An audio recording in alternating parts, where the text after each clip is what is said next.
കോട്ടയത്തെ കെ.ആർ. നാരായണൻ ഇൻസ്റ്റിറ്റ്യൂട്ടിന് മുന്നിൽ ഉൾപ്പെടെ വിവിധ കേന്ദ്രങ്ങളിൽ റാം കെ നാം ഡോക്യുമെന്ററി പ്രദർശിപ്പിച്ച എസ്എഫ്ഐയും ഡിവൈഎഫ്ഐയും ബാബറി മസ്ജിദ് പൊളിച്ചതിന്റെ വിശദാംശങ്ങൾ ഉൾപ്പെടുന്ന ഡോക്യുമെന്ററി പ്രദർശിപ്പിച്ച കെ.ആർ. നാരായണൻ ഇൻസ്റ്റിറ്റ്യൂട്ടിലെ വിദ്യാർത്ഥികളെ ആർഎസ്എസ് പ്രവർത്തകർ തടഞ്ഞിരുന്നു.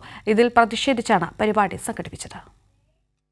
കോട്ടയം കെ.ആർ. നാരായണൻ ഇൻസ്റ്റിറ്റ്യൂട്ടിലെ വിദ്യാർത്ഥികൾ സംഘടിപ്പിച്ച റാം കെ നാം ഡോക്യുമെന്ററി പ്രദർശനമാണ് സംഘപരിവാർ പ്രവർത്തകർ തടയാൻ ശ്രമിച്ചത്.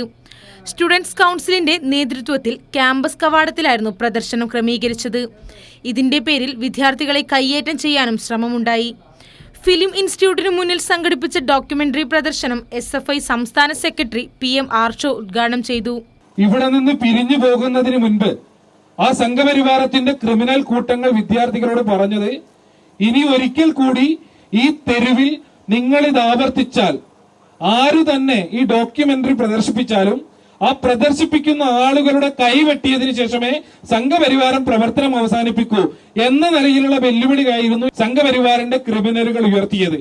24 മണിക്കൂറിനിപ്പുറം ഇതേ പ്രദേശത്ത് ആ ഡോക്യുമെന്ററി വീണ്ടും സ്ക്രീൻ ചെയ്തുകൊണ്ട് ഇന്ത്യ ഒരു ജനാധിപത്യ രാജ്യമാണെന്നും ഇന്ത്യ രാജ്യത്തിനകത്ത് ജീവിച്ചുകൊണ്ടിരിക്കുന്ന ഞാനും നിങ്ങളും ഉൾപ്പെടുന്ന മുഴുവൻ മനുഷ്യർക്കും ജനാധിപത്യപരമായ അഭിപ്രായ പ്രകടനങ്ങൾക്ക് ഈ രാജ്യത്തിന്റെ ഭരണഘടന അവകാശം നൽകിയിട്ടുണ്ട് എന്ന് പ്രഖ്യാപിച്ചുകൊണ്ട് എസ്എഫ്ഐയും ഡിവൈഎഫ്ഐയും വെല്ലുവിളിക്കുന്നു.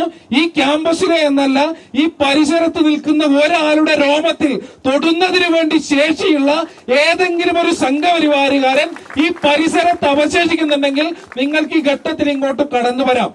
കഴിഞ്ഞ ദിവസം വിദ്യാർത്ഥികളുടെ ഡോക്യുമെന്ററി പ്രദർശനം തടഞ്ഞ സംഘപരിവാർ പ്രവർത്തകർ എസ്എഫ്ഐ പരിപാടിയുടെ പരിസരത്ത് പോലും എത്തിയിരുന്നില്ല.